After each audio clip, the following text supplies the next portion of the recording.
అందుకని ఇది కూడా జరుగుతుంది. ఆయన డైరెక్ట్ ఫోన్ చేయండి.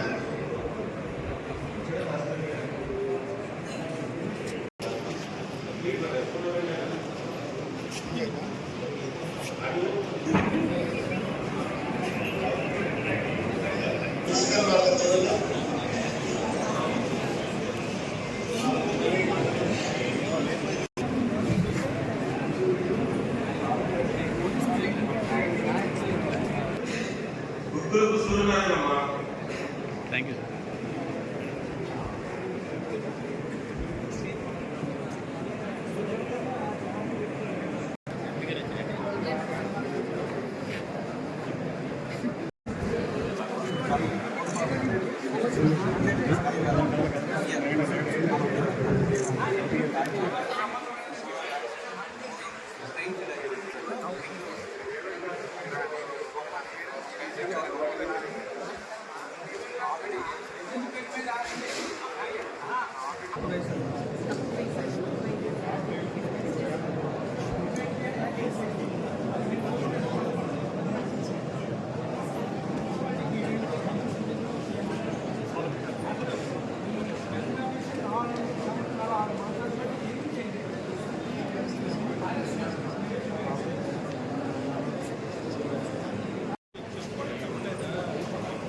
డిఓ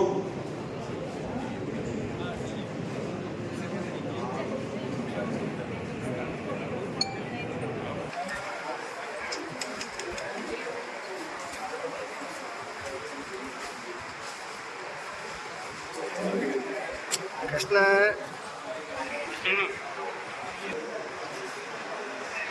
పైకెత్తుంది.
మీకు ఎక్కడ ప్రాబ్లం లేదు సార్. మా ఊళ్ళో ఉంది 50 ఒకసారి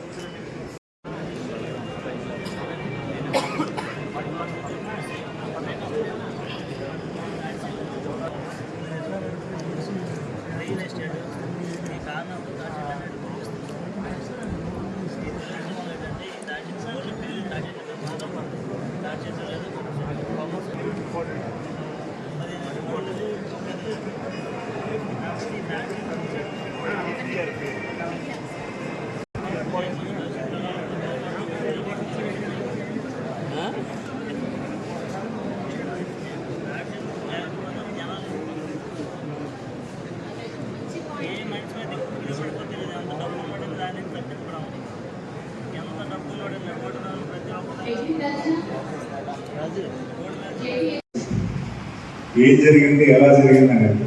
కానీ ఇకపైన ఇష్యూస్ లేకుండా ప్రతి విలేజ్ అడ్మినిస్ట్రేషన్ నుంచి మండల అడ్మినిస్ట్రేషన్, డిస్ట్రిక్ట్ అడ్మినిస్ట్రేషన్ బాగుంటేనే స్టేట్ అడ్మినిస్ట్రేషన్ బాగుంటుంది. స్టేట్లో ఇంప్లిమెంటేషన్ వచ్చినా కూడా గ్రామ స్థాయిలో కూడా ఆ పరిపాలన వెళ్ళే విధంగా మనం తయారు చేసుకోవాలి. ప్రతి గ్రీవెన్స్ కూడా ఈరోజు నాకు వచ్చిన ఫీలర్ గ్రీవెన్స్ అయితే గత ప్రభుత్వంలో అన్యాయం అయింది సార్, మాకు ఏదైనా చూసి పెట్టండి అని. అవి ఆల్రెడీ మాకు వస్తున్నాయి, అవి కూడా మీ దగ్గరికి వస్తాయి. సో అవన్నీ కూడా యాజ్ పర్ రూల్ పొజిషన్ ఎలాగైతే ఉందో దాన్ని ఫాలో అవ్వండి. అండ్ మరీ ముఖ్యంగా మీ అందరి సహకారం లేకుంటే మేమైతే మాత్రం అండర్ చేయలేము. మీరందరూ కూడా కొంచెం కోఆపరేట్ చేయండి. మన ఫలితాల విధానాన్ని ఏమైనా ఉంటే అది కరెక్ట్ చేసుకోండి. ఖచ్చితంగా మానిటరింగ్ అయితే జరుగుతుంది. అంటే మా స్థాయిలో కాకుండా సీఎంఓ గారి స్థాయిలో అయితే ప్రతి ఆఫీసర్ కూడా మానిటరింగ్ జరుగుతుంది. మీ అందరి పర్ఫార్మెన్స్ బట్టే నెక్స్ట్ ఫ్యూచర్లో కూడా మీ తాలూకా ఏదైతే ఉందో ప్రమోషన్స్ కానీ ఏదైనా కూడా పూర్తి స్థాయిలో వాళ్ళు ఎక్సైజ్ చేస్తున్నారు.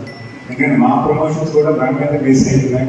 సో వీళ్ళందరూ కూడా ఒక టీం కింద, ఇది పొలిటికల్ వ్యవస్థ, ఆఫీసర్స్ వ్యవస్థ కాకుండా ఒక కొలాబరేటెడ్ టీమ్గా మనం కలిసి పనిచేయాల్సిన అవసరం ఉందని ఈ వేదిక ద్వారా తెలియజేస్తున్నాను.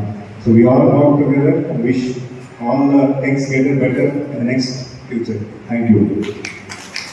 ఏ రకంగా అంటే ఇప్పుడున్న ప్రైవేట్ పబ్లిక్ ఇష్యూ కూడా ఎంప్లాయ్మెంట్ అనేది క్రియేట్ చేయాలి. దానికి ఏ దశగా తీసుకురావాలని భవిష్యత్ కాలంలో చెప్తాను. ఎందుకంటే ఇంకా వీఆర్ ఎక్సర్సైజింగ్ ఎంత మ్యాన్ పవర్ షార్ట్ ఉంది, ఏ డిపార్ట్మెంట్లో ఎంత నీడ్ ఉంది.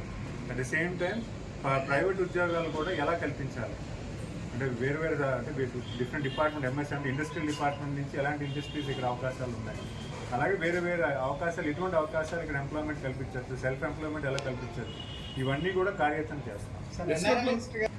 సుమారు ఒక 30 మెంబర్స్ వరకు మేము అడ్రస్ చేసాము. అంటే కొంతమంది కువైట్, అందరికీ తెలిసిన విషయం. అలాగే బంగ్లాదేశ్లో చదువుకొని ఈరోజు బంగ్లాదేశ్లో కొంతమంది స్టూడెంట్స్ అయితే ఇబ్బంది పడుతున్నారు, వాళ్ళు కూడా తీసుకురావడం జరిగింది. అలాగే కొన్ని లీగల్ ఇష్యూస్లో వేరే కంట్రీస్లో ఇబ్బంది పడుతున్నారు, వాటిని కూడా పర్సూ చేస్తున్నాం. సార్ ఎస్కోట్లో యాక్చువల్గా ఎంఎస్ఎంఈ ఇండస్ట్రీ పార్క్ పెడదామని కార్యాచరణ చేసి అలా ల్యాండ్ అంటే ఈ గత తెలుగుదేశం ప్రభుత్వంలో ఈచ్ కాన్స్టిట్యున్సీలో ఒక ఎంఎస్ఎంఈ పార్క్ ఐడెంటిఫై చేసి ఎక్స్క్లూజివ్గా స్మాల్ ఇండస్ట్రీస్ అంటే మైక్రో మీడియం స్మాల్ ఇండస్ట్రీస్ని ఎంకరేజ్ చేయడానికి అని చెప్పి ఎవ్రీ కాన్స్టిట్యున్సీలో ఒక ల్యాండ్ పార్క్ అయితే తీసుకోవడం జరిగింది. గత 5 ఏళ్ళుగా అయితే పూర్తిగా దాన్ని ఇగ్నోర్ చేశారు. డెవలప్మెంట్ లేదు, అది ఎటువంటి రోడ్ మ్యాప్ లేదు.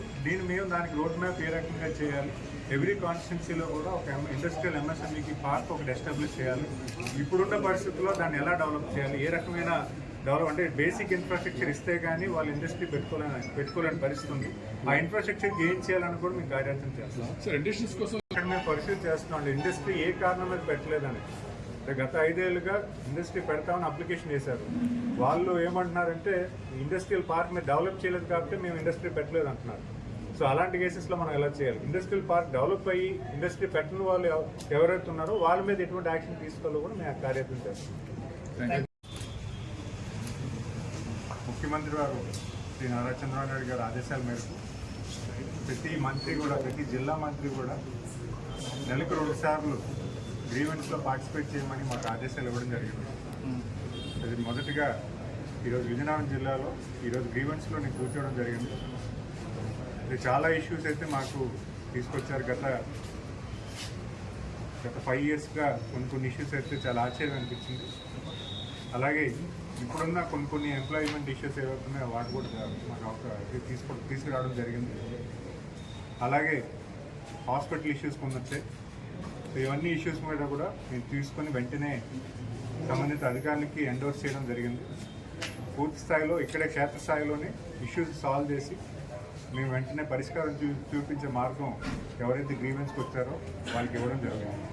మరి ఎక్కువ అంటే ఇక్కడ మీరు అంటే మొట్టమొదటిసారిగా ఒక పొలిటికల్ సిస్టమ్ అండ్ పబ్లిక్ అధికారులు ఇద్దరిని కలిపి గ్రీవెన్స్లో కూర్చోబెట్టి ఎలాగైనా ఒక సమస్యని పూర్తి స్థాయిలో సాల్వ్ చేయాలనే ఆలోచనతో ఈరోజు ఈ గ్రీవెన్స్ నిర్వహించడం, దీని ద్వారా ఈరోజు చాలా మంచి ఫలితాలు వచ్చాయని నేను భావిస్తున్నాను. ఎందుకంటే చాలా ఇష్యూస్ అయితే వెంటనే సాల్వ్ అవ్వడం జరిగింది.